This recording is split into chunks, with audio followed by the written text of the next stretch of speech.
Hello movie lovers. तो कैसे हो आप लोग। आपका स्वागत है हमारे यूट्यूब चैनल में, इसका नाम है मूवी मंथन। आज हम एक्सप्लेन करने वाले हैं अभी अभी नई आई है मूवी जिसका नाम है मेराई, जो बॉक्स ऑफिस पर बहुत ही अच्छा प्रदर्शन कर रही है, जिसमें तेजा सज्जा, रितिका नायक मेन लीड रोल में है।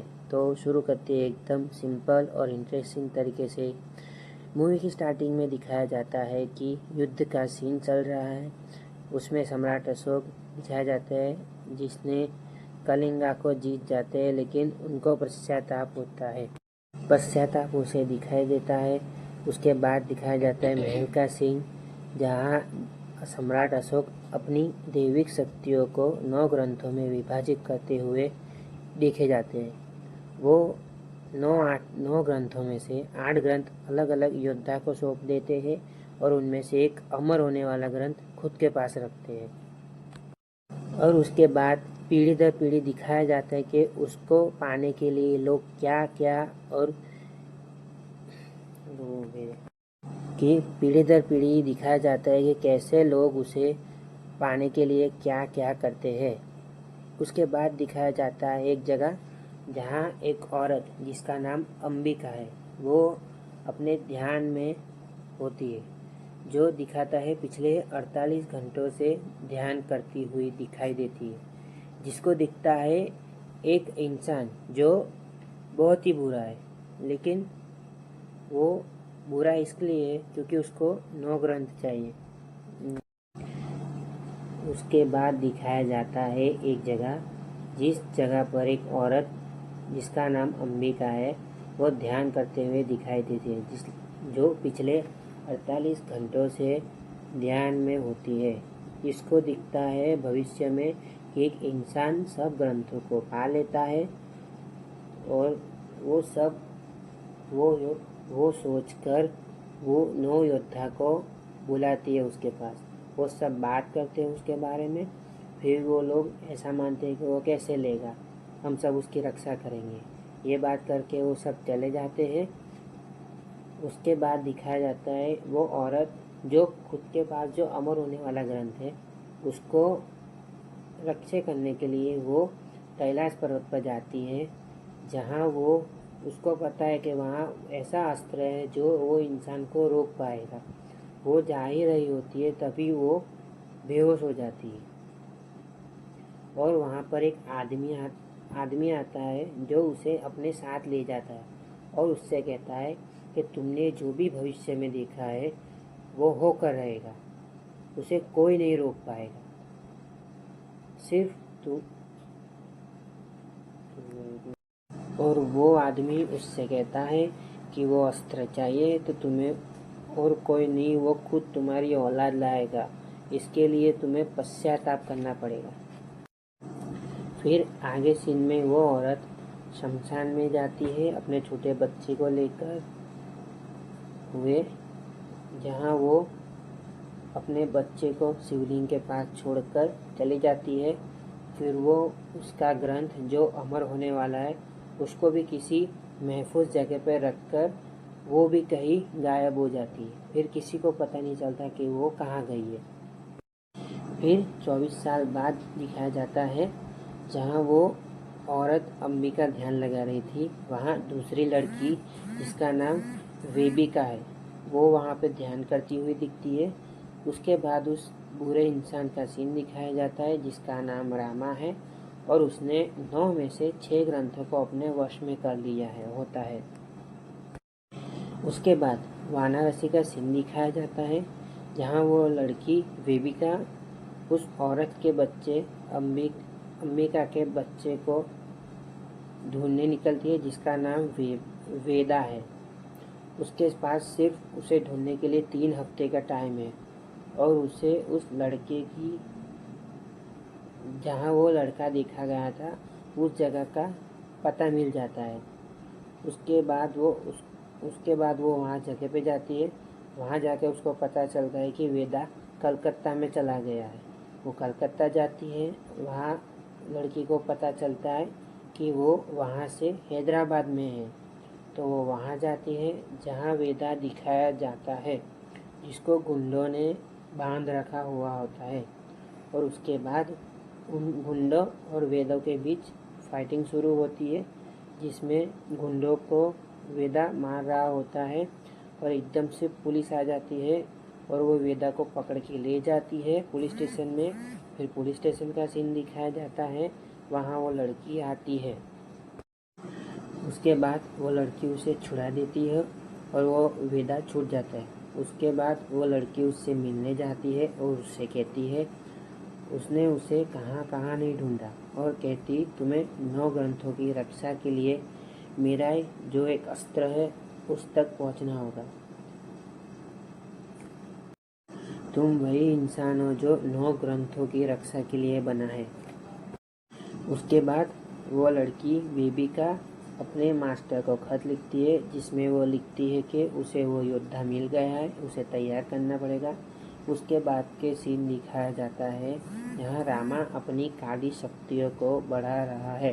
फिर जापान का सीन दिखता है जहाँ वो 7वां ग्रंथ है, जहाँ रामा आता है अपनी ब्लैक स्वॉर्ड लेकर। वहाँ सब ग्रंथ की रामा से रक्षा करते, लेकिन रामा एक के बाद एक सबको मार देता है और फिर 7वें ग्रंथ को भी अपने वश में कर लेता है। उसके बाद दिखाया जाता है कि वेदू एक संत के पास बैठा हुआ होता है और वहाँ पर वो लड़की भी एकदम से आ जाती है। फिर वहाँ पर वो गुंडे भी आ जाते हैं और उसने मारने की कोशिश करते हैं। वो गुंडे उसे मारने आते हैं। फिर वो लड़की वेदा को लेके वहाँ से भाग जाती है, क्योंकि वो उसे बचाना चाहती थी उन गुंडों से। उसके बाद वेदू उस लड़की को मिलने जाता है, जहाँ वो लड़की एक रूम में ध्यान लगा रही होती है। उससे पता चलता है कि 7वां ग्रंथ भी रामा ने अपने वश में कर लिया होता है। तभी वो वेदू को बात कहती है कि मनुष्य को भगवान बनने वाली 9वां ग्रंथ है, जिसमें अशोक सम्राट ने संभाला था, और अब उनमें से 7 ग्रंथ के एक शैतान ने अपने वश में कर लिया है और वो दूसरे 2 ग्रंथों की तरफ जा रहा है। तुम्हें उसे रोकना होगा। ये बात कहते ही सुनकर वेदू को लगता है वो लड़की पागल हो गई है और उससे कहता है कि जिसे तुम ढूंढ रही हो वो मैं नहीं हूँ। तब भी लड़की उससे कहती है कि तकदीर ने तुम्हें ही चुना है। तभी एकदम से उसे पता चलता है कि बचपन से जिस माँ ने उसे छोड़ा था उसका नाम अंबिका है और उनके पास भविष्य देखने की शक्ति है। और वो उस लड़की से कहता है मेरी कोई माँ नहीं है, मैं घाट पर पला बड़ा हूँ। ये कहकर वो चला जाता है। उसके बाद दिखाया जाता है जहाँ रामा और वो साइंटिस्ट बात करते हुए देखे जाते हैं ग्रंथों के बारे में। तभी रामा बोलता है हमें कैसे भी उन 9 ग्रंथों को हासिल करना होगा। उसके बाद आगे दिखाया जाता है जहाँ एक तिब्बतन नाम की जगह है, वहाँ एक लड़की ध्यान लगा रही होती है, जो पहले से शैतान होती है लेकिन अंबिका के आश्रम में जाने के लिए वहाँ होती है। तभी उसे मास्टर कहते हैं तुमने 10 साल तक यहाँ बिताया है, तो तुम्हें अब अंबिका के आश्रम में जाने का मौका मिलेगा। यह कहकर उससे वो मास्टर एक सीक्रेट चीज़ कहते हैं। वो सुनकर तभी वो लड़की उन मास्टर को मार देती है। उसके बाद दिखाया जाता है वहाँ जहाँ वेदू उस लड़की का वेट करता है। तभी लड़की आती है और उससे कहती है अपनी अंदर की शक्तियाँ पहचानो। उसके वो लड़की कहते हैं चलो मैं तुम्हें दिखाता हूँ कि मैं किस चीज़ के लिए काम करता हूँ। वहाँ से वो एक कार चुराने लेके जाता है, दिखाता है कि देखो मैं क्या काम करता हूँ। फिर वहाँ पर वो एक कार चुराता है, लेकिन गाड़ी लेके जाता होता है। तभी उसे पता चलता है कि उस गाड़ी की डिक्की में तो 2 छोटी बच्चियाँ हैं। उसके हाथ से और एक अच्छा काम हो गया, बस यही सोचता है। फिर वेदू बोलता है कि नहीं, वो लड़की सही कह रही थी। उसी टाइम में वो लड़की उससे कहती है अब वो समय आ गया है जिसके लिए तुम्हारा जन्म हुआ है। और वो वेदा से उससे पूछती है कि किसके लिए।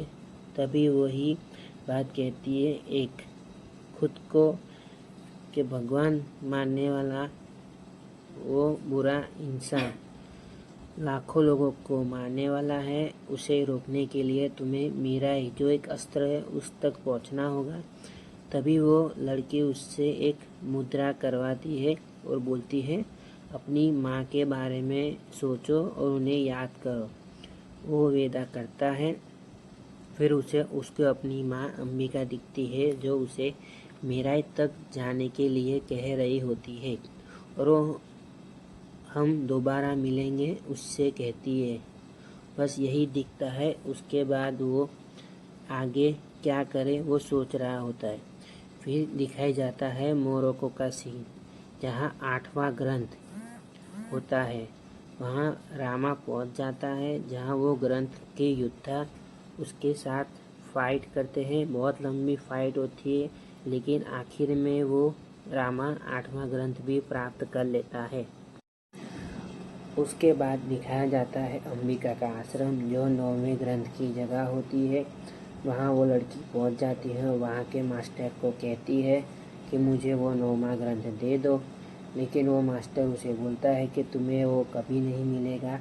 ये कहते ही वो लड़की को गुस्सा आता है। वो मास्टर को मार देती है और वह आश्रम को आग लगा देती है। उसके बाद दिखाया जाता है वेदा अपना काम कर रहा होता है। उसी समय वहाँ एक प्रेग्नेंट औरत आती है जो उसे पैसे देती है, क्योंकि उसने उसके बच्चे को एक गेम बना के दी होती। लेकिन वो औरत प्रेग्नेंट होती है, इसके लिए वेदा उससे पैसे लेने को मना कर देता है। फिर वो औरत चली जाती है।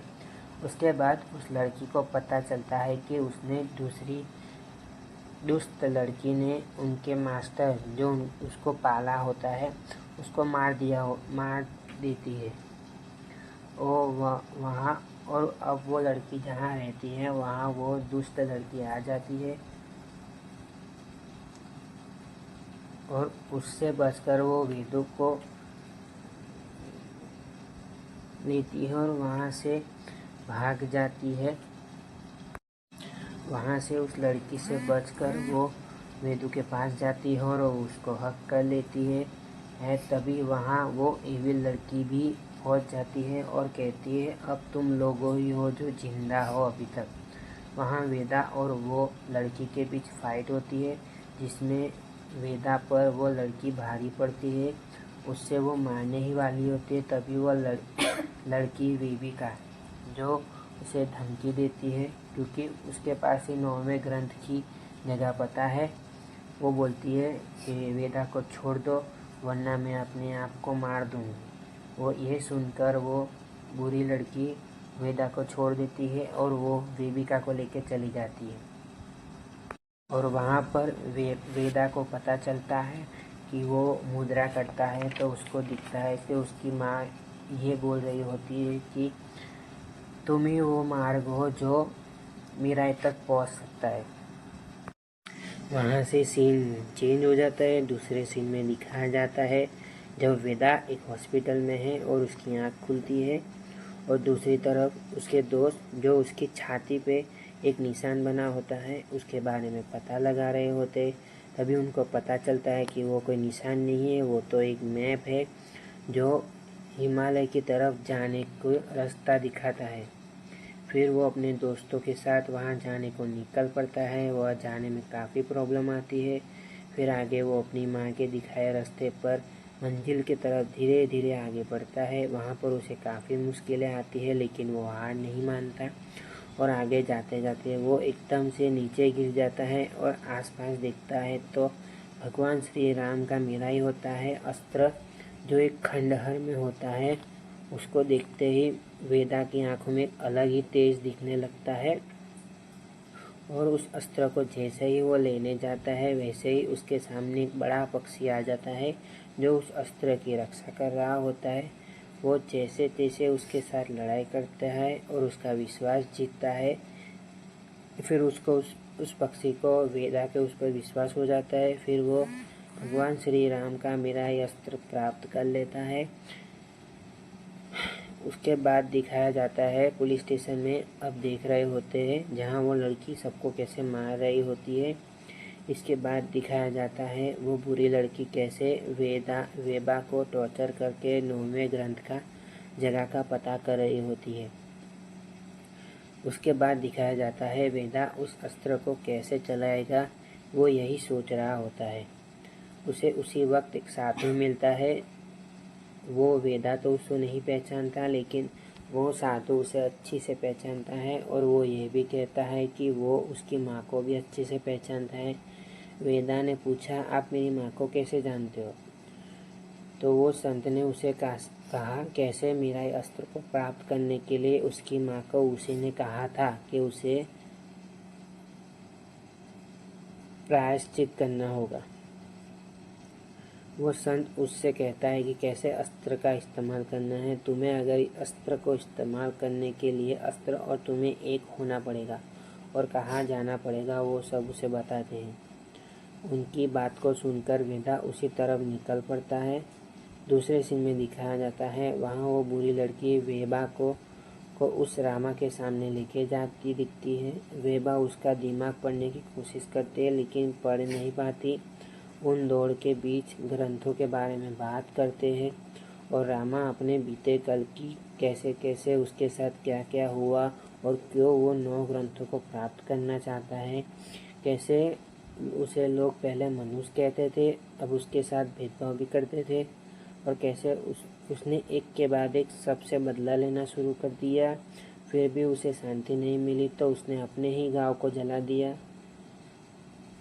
उसी तरह वो अब भी उन सब 9 ग्रंथों को प्राप्त करके भगवान बनना चाहता है।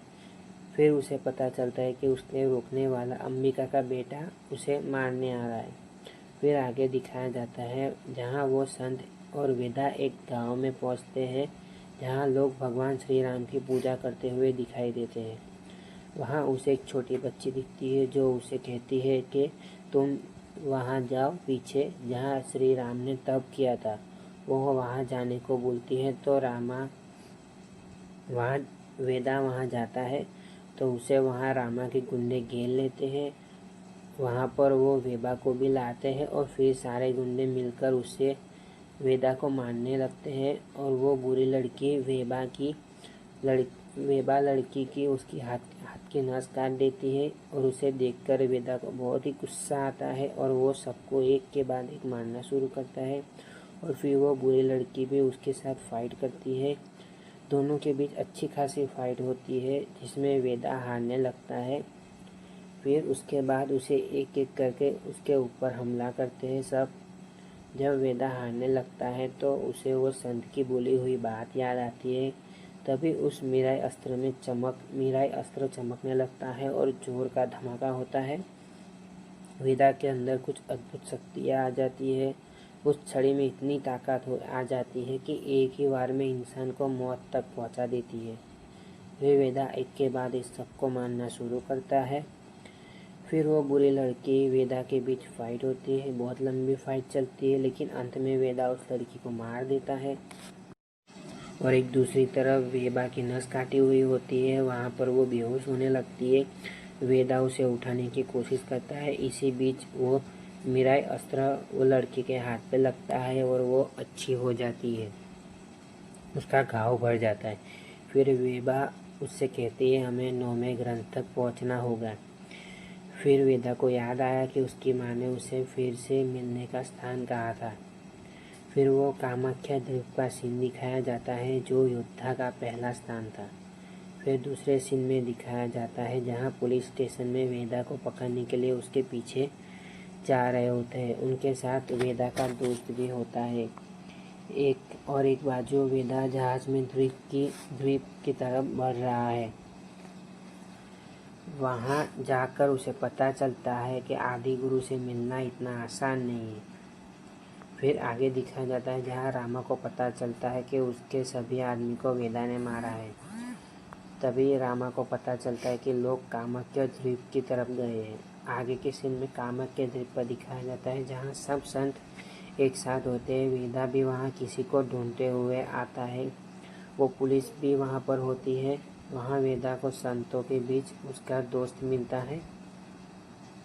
वहीं पर वेदा जिसको ढूंढ रहा होता है वो दिखाई देता है। वो छड़ी का इस्तेमाल करता है और लंबी छलांग लगाता है, उनके पास पहुंचता है।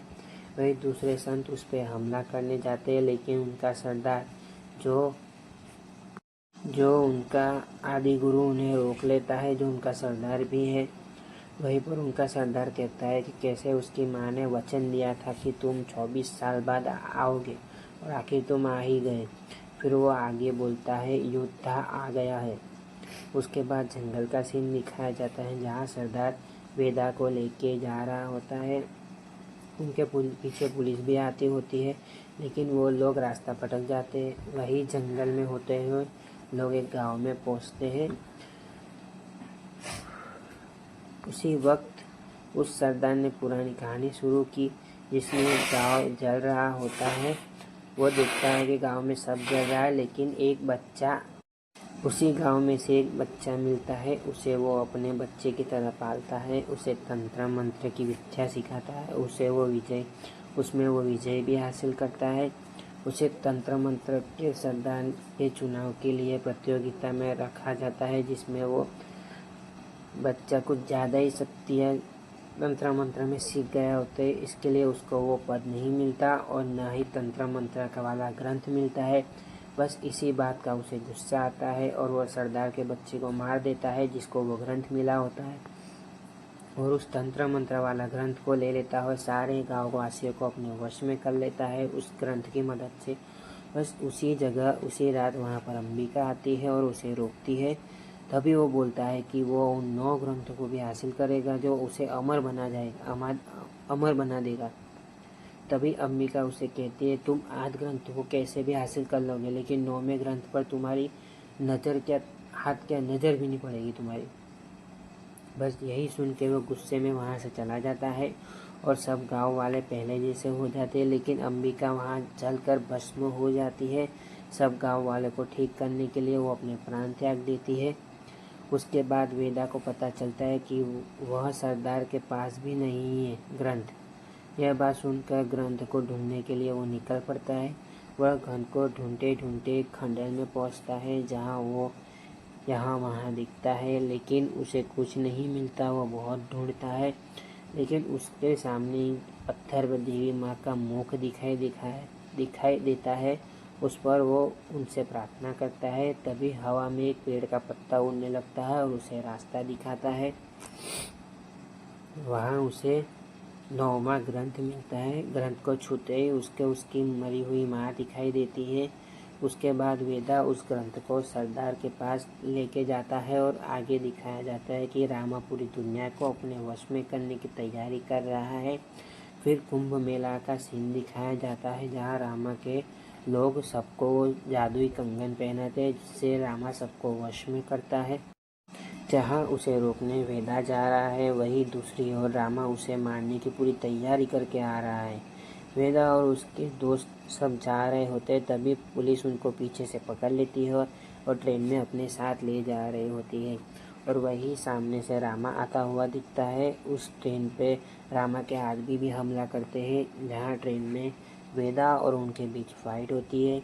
वेदा उन सबको मार देता है। फिर दूसरी ओर रामा ट्रेन के आगे वाले ट्रैक का ब्रिज तोड़ देता है। ट्रेन धीरे धीरे उसकी तरफ बढ़ रही होती है।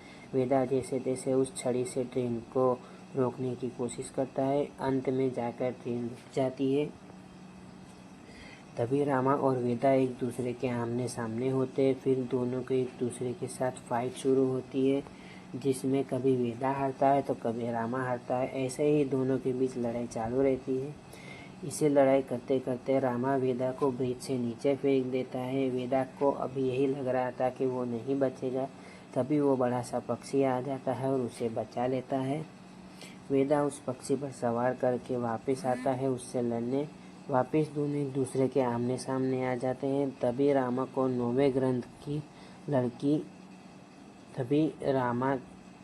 वो 9वें ग्रंथ उस लड़की से छीन लेता है और सभी ग्रंथों को एक साथ लाकर अपने वश में करने लगता है। तभी वेदा उस पर छड़ी से हमला करता है, लेकिन कुछ होता नहीं। वो सोचता है कि अब क्या करूं। उसके बाद रामा में सब ग्रंथों की ताकत आ जाती है और वो वेदा पर हमला करता है। सबको लगता है वो वेदा हार जाएगा।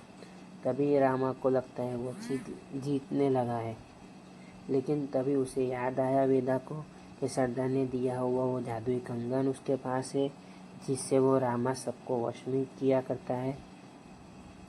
उसी टाइम उसकी माँ ने किया था वैसे ही वो करने लगता है लोगों को बचाने के लिए। वो जलने लगता है। तभी वहाँ कुदरती रीत से बारिश होने शुरू हो जाती है। छड़ी अपने आप हवा में उड़ने लगती है और वेदा खड़ा हो जाता है और उसके उठते ही उसके पीछे पत्थर पे श्री राम का निशान दिखाई देता है। जैसे अधर्म को हराने के लिए प्रभु श्री राम ने अपना अस्त्र चलाया था, वैसे ही अभी वेदा को भी अस्त्र चलाना होगा। तभी वेदा उस छड़ी को पकड़ता है और वह छड़ी एकदम से प्रभु श्री राम का धनुष बन जाता है। वेदा रामा की तरफ निशाना लगाता है और धनुष चला देता है रामा की ओर, और जोर से धमाका होता है और रामा की चिथड़े उड़ जाते हैं। बस यही मूवी ख़त्म हो जाती है। और आपको ये मूवी कैसी लगी मुझे कमेंट सेक्शन में बता सकते हो। और थोड़ा वॉइस में प्रॉब्लम हो तो सॉरी। और मूवी अच्छी लगी हो तो एक बार मेरी मानो तो टॉकीज़ में जाके देख के आओ। बहुत अच्छी मूवी है, अपने नज़दीकी सिनेमा घर में ज़रूर से देखने जाए। और चैनल पे नए हो तो सब्सक्राइब करें, लाइक करें, शेयर करें। बस यही कहना चाहता हूँ। चलो मिलते हैं नेक्स्ट वीडियो में।